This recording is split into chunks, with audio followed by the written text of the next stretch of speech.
Okay, this panel, these are the two side panels. I'm just going to cut them out oversized at 260.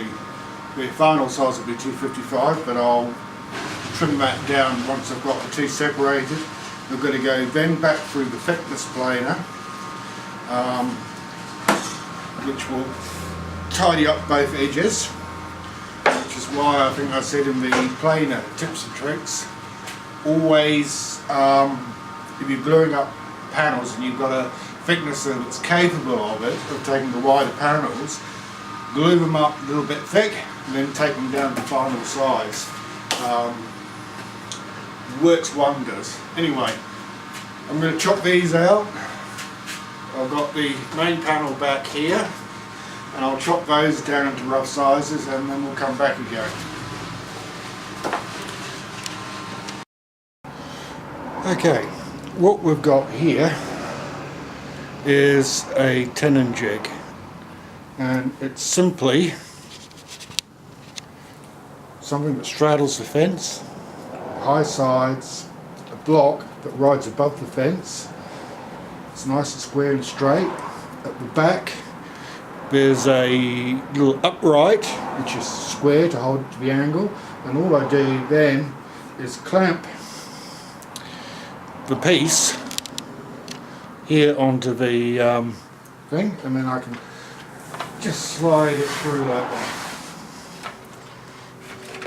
And all I'll do is I'll move the fence over until I can carve off. The blade's set at 10 degrees and I'll move it until it carves into the 6mm, which is what I want for the recess. So I'll go ahead and do that. You don't need to see me do it, there's plenty of videos on Tenon jigs, but this is how I set it up.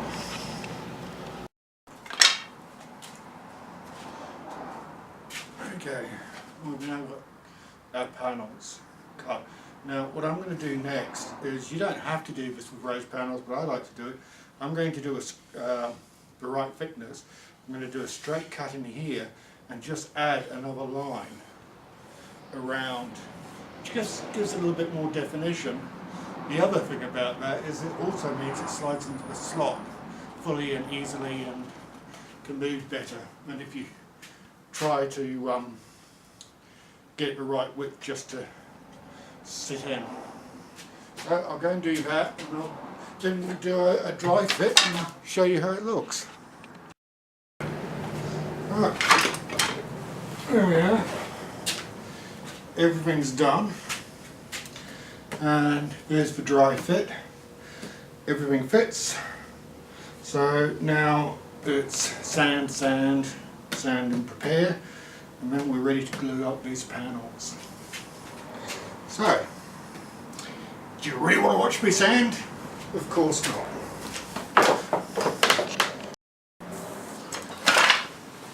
Okay, the frames are ready to glue up. Before I glue them up, I just ran a plane over all the pieces and then scuff them, up with a little bit of 180. 180 is all you need. The next step is to attach all the joinery. So it's, again, I'm going to use things, so just line everything up. Get all your lines, get everything all set up, ready to go. So I'm going to go ahead and start all that. And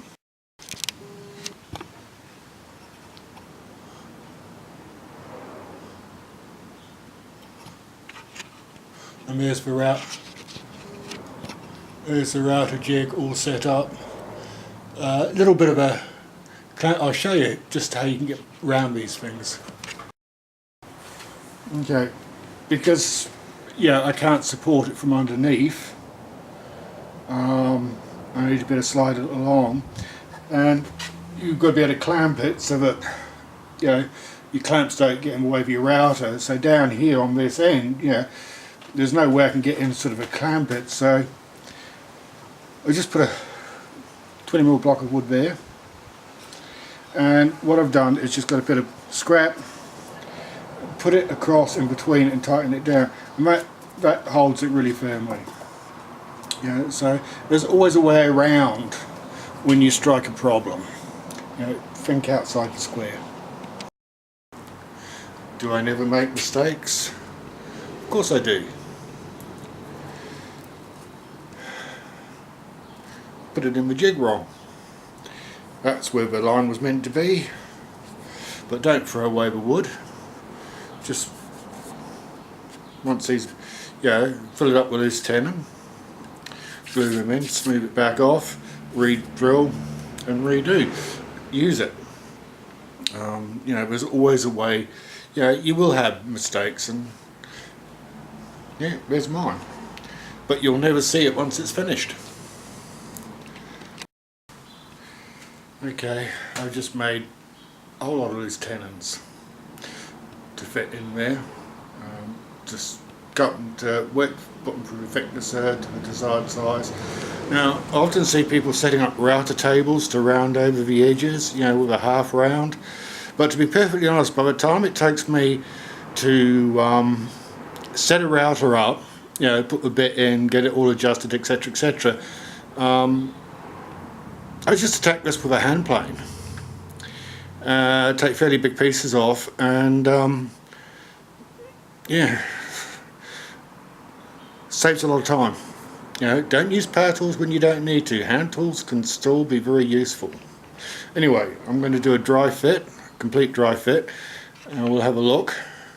And there was one other thing I wanted to talk to you about too, and I'll just do that now. Now, when you're making panels like this, yeah, you're very careful when you're gluing it up to get it as square as you can and as level, but yeah, it's never quite right, and especially because this is going up against the leg, so don't want any gaps at all. Yeah, what I do is I'll actually put it through the table saw, and I'll just trim 1/2 mil, just enough, just to get that straight edge down both sides. And yeah, that really is the quickest and easiest way to do that. You know, always, well, what I always do is I always make on the fly. You know, I start off with my basic measurements, but once I've got, so like these panels done and the legs done, yeah, everything then is made to fit what I've already done. Because if you turn around and say, okay, well, this has got to be this many millimeters, this has got to be this many millimeters, when you finally go to put it together, it won't work, believe me. No matter how careful you are, it will always be out. So the trick is to always start with your basic measurements and then make everything else fit to that, to that, to that, to that. And then you'll end up perfectly at the end. Also saves a lot of pissing around. Right, here it is all glued up.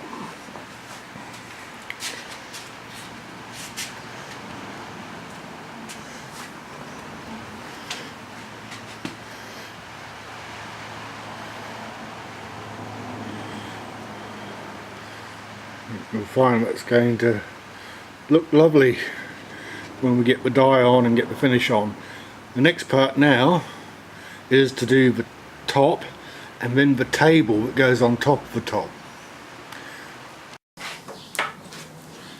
Okay, here we are.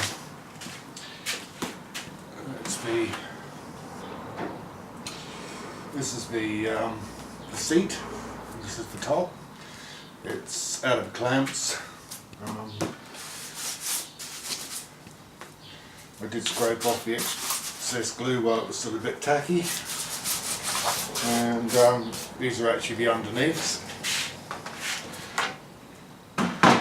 These are the top sides,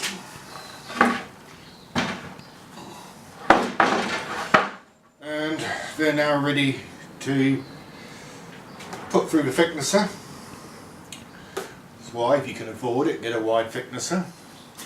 Because even though those joints are pretty smooth, there's a little bit of bump there, about 1/4 mil. It's a lot easier just to put them through the thicknesser and yeah, just get them perfect. So, you know, when you're doing these things, always try to leave them a little bit thick, and then you can take them down to final size. So these are now ready to, as I say, go through the thicknesser. Then on the table saw, cut them to final size, and a little bit of shaping on the corners, and we'll be ready for the next step. So I'll run these through the thicknesser and cut them to final size, and put a round over on the corners, and I'm going to use a round over bit on the top edges, so I'll do that as well, and I'll show you what it looks like when it's finished. Just one thing, when you're thinking about getting a table saw, you know, getting one with a sliding table on the side is really good when you want to do a big wide panel like that. Really excellent. So, you know, think about it when you're buying, if you haven't already got a table saw and you're thinking of buying one, think about the long term. It's actually worth spending the extra money to get that. Okay, this is top on and the tabletop. Just set it up here on blocks just to get an idea of, you know, how well that height looks. That's the height I'm looking at. And now we've got to make the hinges that will allow the top to lift up and down to make a seat back. So we'll get on to that next.